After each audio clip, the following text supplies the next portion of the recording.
बिल्कुल बुलडोजर चलना चाहिए। अभी हम थोड़ी देर पहले एक बात सुन रहे थे, गुस्ताखे नबी की ये सजा सर तन से जुदा।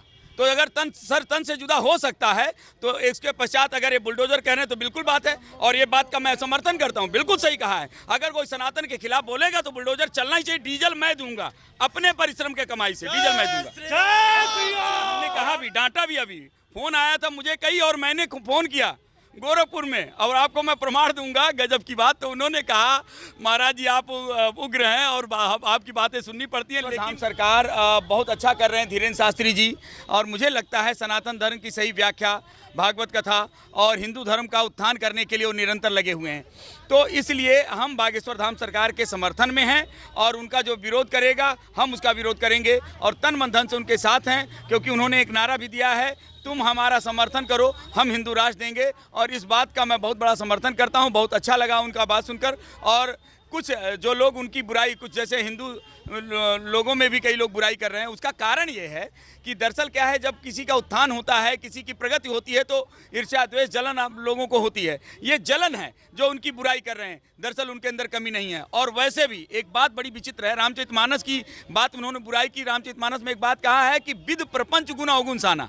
ईश्वर ने, ब्रह्मा जी ने गुण और अवगुणों को लेकर सृष्टि की संरचना की। जड़ चेतन गुण दोष में विश्व कीन करतार। तो अच्छाई बुराई सबके अंदर होती है, लेकिन ये देखना होता है कि प्रधानता किस चीज़ की है, अच्छाई की प्रधानता है या बुराई की। और उनके अंदर अच्छाई की प्रधानता है तो हम उनके साथ हैं। हो सकता है कोई कहीं राई मात्र कोई दोष भी हो, लेकिन इतना नहीं देखा जाता। ऐसा तो अगर कहीं देखेंगे हर जगह बुराई नजर आ जाएगी, क्योंकि सृष्टि ही दोषपूर्ण रचना हुई है। लेकिन ये नहीं, उनका मुख्य उद्देश्य देखना होता है राष्ट्र हित में है, सनातन हित में है, समाज के हित में है, व्यक्ति के हित में है, और सबके ऊपर सबका सहयोग कर रहे हैं। किसी से चोरी बेईमानी या किसी से लूटपाट या किसी को शोषण, ऐसा कुछ नहीं कर रहे हैं। तो इसलिए वो अच्छा कर रहे हैं, इसलिए हम उनके साथ हैं। हाँ जी, खुले मंच से। और ये चमत्कार नहीं है, ये कृपा है, क्योंकि वो एक बात कहते हैं, हमारे सनातन धर्म में कहा जाता है गुरु ब्रह्मा गुरु विष्णु गुरुदेव महेश्वर गुरु साक्षात परब्रह्म तस्मै श्री गुरुवे नमः। तो अगर, और वो बार बार कहते हैं मेरी इसमें कुछ ये नहीं है, मैं अपने सन्यासी बाबा की कृपा से, अपने हनुमान जी की कृपा से ये कृपा करता हूँ, ये उनकी तरफ से है। तो ये करना मतलब अपने गुरु का आशीर्वाद देना कहाँ गलत है, कि लोगों को इसकी आवश्यकता है, और जो है ये गलत नहीं है। आई थिंक ये बहुत अच्छी चीज़ है।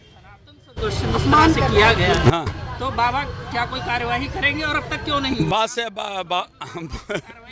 बात दरअसल ये इसी कारण से तो बाबा से मांग है। लेकिन एक बात ये है कि बाबा के लोग हमें ये कहते हैं, मुझे सुनने में आया कि क्या बताएं, जब हम मठ में थे तो हम स्वतंत्र थे, गद्दी पे आने के पश्चात हमारी मर्यादाएं हो गई हैं, और इसलिए हमें सब कुछ देखना पड़ता है। हमने कहा भी, डांटा भी। अभी फ़ोन आया था मुझे कई, और मैंने फ़ोन किया गोरखपुर में, और आपको मैं प्रमाण दूंगा गजब की बात। तो उन्होंने कहा महाराज जी आप उग्र हैं और आपकी बातें सुननी पड़ती हैं, लेकिन जो चीफ मिनिस्टर की गद्दी पे बैठ जाता है उसको बहुत सारी चीज़ें देखनी पड़ती हैं, और उसको समाज के हर तबके को देखना पड़ता है, और लॉ एंड ऑर्डर बना के सारा काम करना पड़ता है। मैंने उनसे कहा कुछ भी हो, धरा जो अंधकार धूप को धमका रहा है, अंधेरा धरा पे छा रहा है, कुछ भी हो, ये मौसम बदलना चाहिए। स्वामी प्रसाद मौर्य जैसे पाखंडियों का जनाजा धूम से अब निकलना चाहिए, अब निकलना चाहिए, अब निकलना चाहिए।